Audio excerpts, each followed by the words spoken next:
بالوں کی پیوند کاری، ہیئر گرافٹنگ۔ گنجے سروں پر بالوں کی پیوند کاری کو بڑی شہرت حاصل ہے۔ اکثر لوگوں کو گنج سر کے درمیان میں ہوتا ہے اور سائڈوں پر بال ہوتے ہیں۔ پلاسٹک سرجن تندرست بالوں کو کھال سمیت کاٹ کر گنج والی جگہ پر لگا دیتا ہے۔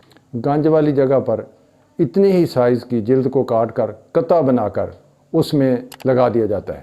یہ عمل بالکل اسی طرح ہے جس طرح چاولوں کی پنیری کو نکال کر کھیتوں میں لگایا جاتا ہے۔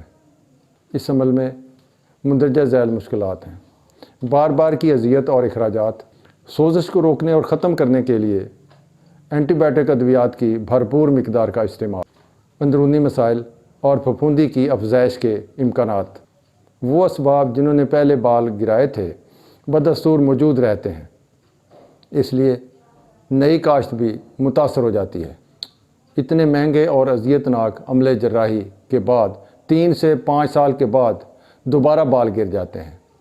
علاج: قدیم حکماء نے گرتے بالوں اور سر میں ہونے والے گنج کے لیے نہایت شاندار قسم کے نسخے تجویز کیے ہیں۔ روغن گل میں ہم وزن سرکہ ملا کر روزانہ گنج پر لگایا جائے۔ ادرک کا پانی نکال کر اس میں ہم وزن سرکہ ملا کر گنج پر لگایا جائے۔ بورا ارمنی کو باریک پیس کر سکنجبین میں ملا کر سر پر لگایا جائے۔ کاغذ کو جلا لیں، اس کی راکھ سرکہ میں حل کر کے سر میں لگائیں۔ اجوائن، تخم سویا اور سیاہ مرچ پیس کر پانی میں حل کر کے لگائی جائے۔ مہندی کو باریک پیس کر سرکہ میں حل کر کے سر میں لگائیں۔